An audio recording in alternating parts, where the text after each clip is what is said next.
Good morning.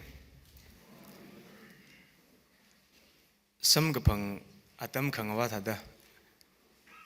Kapang atam kuira kami revrali. Kuchung kaningshi. Kamatha kuchung kahang meda. Waishi gaine. Deserve masamne. Ka iwili kamatha ka kanimang kathayjila. Ntum saigorna hang mi serere.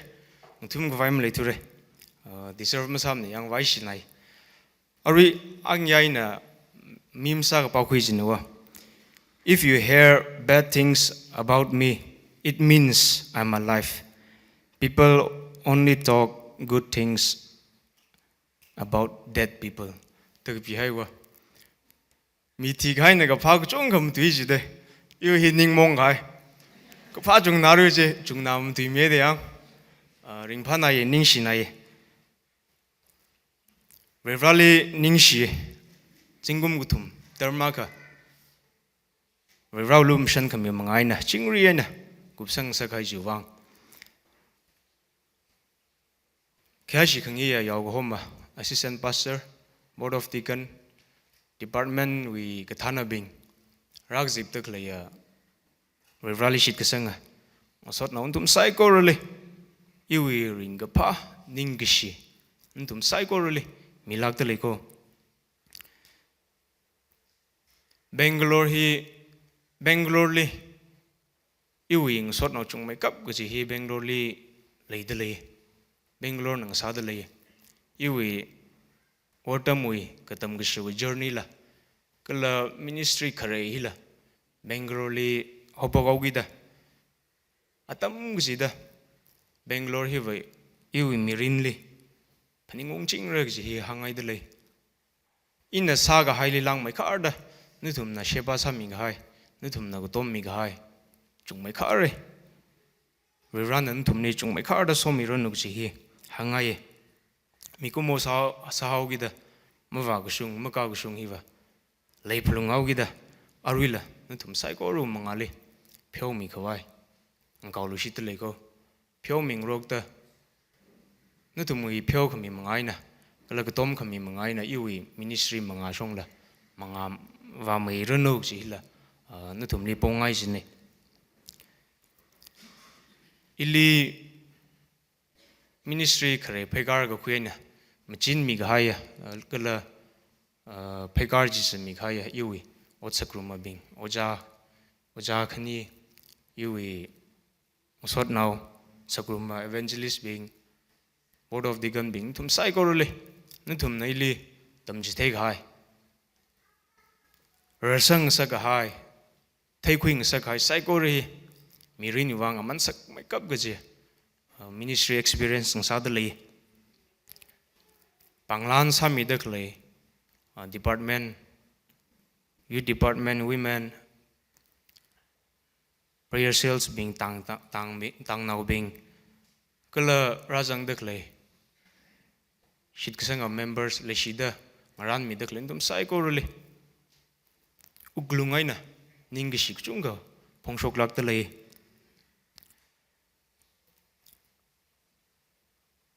mamalai ga ya sound team media team usher choir youth department women department kala church li apong te da shuru khui mi dak le dum sai ko le atam ka shega ot sagrum hi ring phana ye so kuming salage nthumui ot ga sala manga wa mairano church wi ot manga ga khuya rer ga sanga rei ga sanga kala matha ga sanga singum sala gro no chi hi ntum sai ko le hang ji pun ji ne ari ojan hang khai ta da hina ka pang mang sam re atam ga ko wang date 16 Thursday thang ram ung khawai ngaran da le ntum sai ko na la siak sali ka phaningung milaklo iwe na ka pha khamang thei khwe salala nu thum na ngashan khwe salala we rally masod mi sei yon ga hai lang ga hai je we raw lukum shan manga je na phyo ming rok ta i thum chingum ga thar hi muiwa ka vaisa se Bible text aka khani share salaga hina ngchang khawai sake rom na wakhum trada khani tija trada jishat mi psychorally mishitri aina okthi room khawai kishap aina tangda salu hi ajugum iwi verse aka sada okthi wangai chine chainen thum psychorally la ida da share sa khangai ne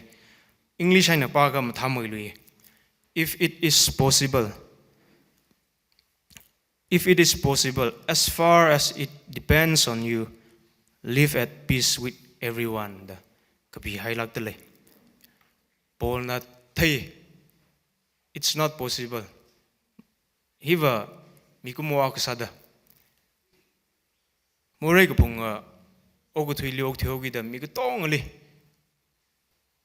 chingri aina mok thuirer mane kijiva Paul na thai ka thalala if it is possible shabaka ka shabai na tangda it depends on you nali nana nawi pangli ka chong khalai jine itum psycho re hi chingri aina okthi room khwai revrana nali ili pangshap mi hailak ta lei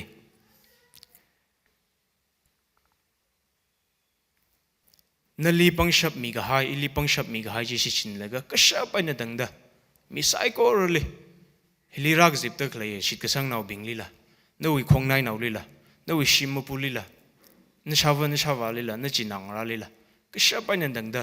chingri aina okthi khawai sa sei sibaje nutum psycho le share sangai jene hili na reference aka bible khengji thran ling sa jin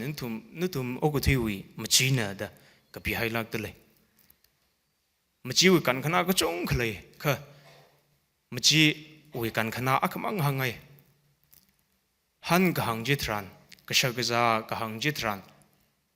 kashagaza wi ngutum ga haya tesi machi na theng sakai machi masang la kashai ji thran